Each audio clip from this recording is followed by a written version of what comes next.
اسی محرم میں مجھے ملتان شریف میں بلایا گیا مناظرے کے لیے. تو مجھے حاجی غلام الیاس صاحب ہیں نا تاری، ان کے چھوٹے بھائی جان ہیں، ان کے ساتھ ہوتے مکتبے پر. ایک وہ تھے اور ایک ہمارے ذمہ دار ہیں عثمان بھائی،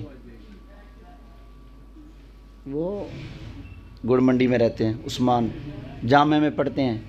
عثمان بھائی کے بڑے بھائی راشد بھائی، راشد بھائی کے چھوٹے بھائی عثمان، اور حاجی غلام الیاس صاحب کے چھوٹے بھائی.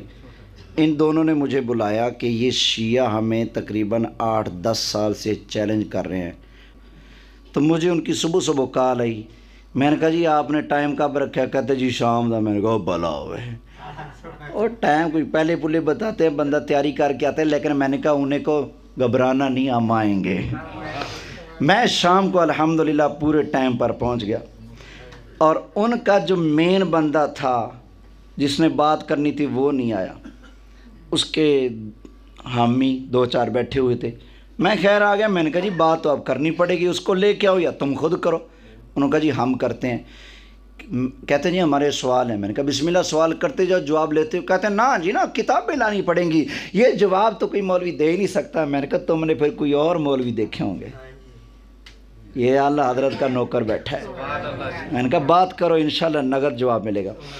اللہ کے فضل سے وہ شروع ہوا، میں جواب دیتا گیا. صرف پونا گھنٹہ لگا. کہتا ہے یار میں آج کے بعد سننی ہوں. آج بھی وہ مجھ سے رابطے میں رہتے ہیں. صرف پونا گھنٹہ لگا. کیا کہتے ہیں؟ میں. اور وہ کہتے ہیں کہ جن کو میں نے شیعہ بنایا تھا اب ان میں سے کئیوں کو دوبارہ سنی بنا چکا ہوں. الحمدللہ. جاء الحق وزهق الباطل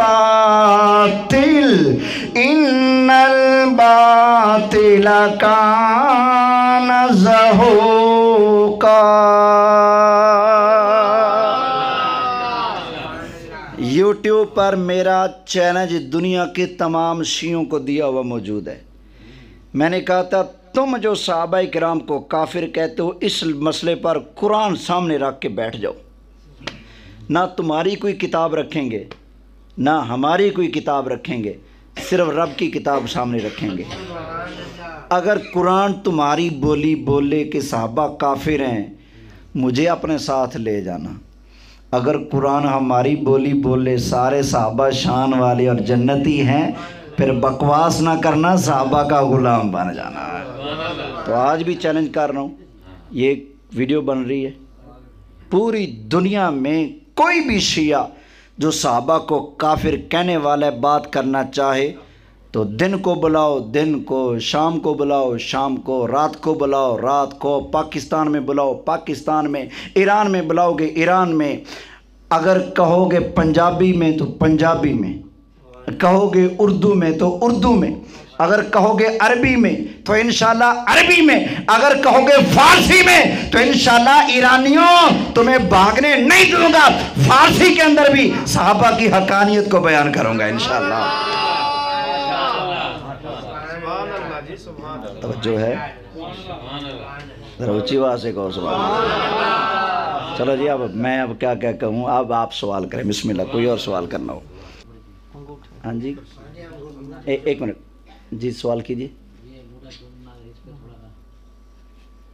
اس کا کیا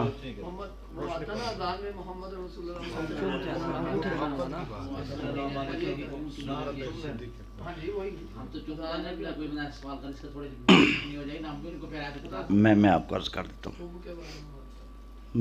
دیتا ہوں.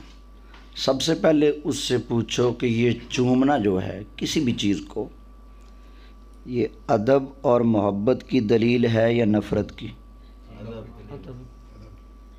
بولیے. تو نبی پاک کا ادب کرنا ہے کہ نہیں کرنا؟ تو پھر چومنا بھی ہے. ٹھیک ہے نا. اس سے پوچھو تم جس کو چومتے ہو نفرت سے چومتے ہو یا پیار سے؟ وہ کہے گا پیار سے. اگر کہنا غصے سے تو کہنا یار مجھے آپ کے گھر والوں پر بہت غصہ ہے، تو غصہ نکال لو جا کے، پھر پتہ چلے گا. تو چومتے کس لیے؟ انگوٹھا ہو یا کوئی بھی چیز ہو. بات انگوٹھے کی نہیں، بات یہ کہ تو اسے کہو تجھے جس پر پیار ہے تو کہاں کہاں سے چومتا ہے؟ ہمیں مصطفیٰ کے نام پر پیار آئے گا تو ہم نہ چومیں، ٹھیک ہے نا؟ یہ چومنا کس بات کی دلیل ہے؟ محبت کی دلیل ہے۔ یہ دیکھیں نا، اذان ہو، سرکار کا نام آئے اور میں یوں کروں اور مجھے ایک ہندو دیکھ لے گا، ہندو دیکھ کر میرے اس عمل سے کیا سمجھے گا؟ وہ تو ایک تیسرا آدمی ہے نا، نہ سنی نہ وابی نہ دیوبندی، تیسرا بندہ ہے نا، کافر ہے۔ وہ میرا یہ عمل دیکھ کر کیا سمجھے گا کہ میں اپنے نبی کے نام کا ادب کر رہا ہوں یا بے ادبی کر رہا ہوں؟ وہ کیا سمجھے گا؟ بولیے۔ تو پتہ چلا غیر جانبدار آدمی بھی مانتا ہے یہ چومنا مصطفیٰ کے نام کا ادب ہے۔ اب سرکار کا ادب کرنا ہے کہ نہیں؟ کرنا ہے، ٹھیک ہے نا؟ اب اگلی بات، مولوی اشرف علی تھانوی نے لکھا ہے انگوٹھے چومنے سے ثواب تو نہیں ہوتا، لیکن جو چومے گا اس کی آنکھیں خراب نہیں ہوں گی۔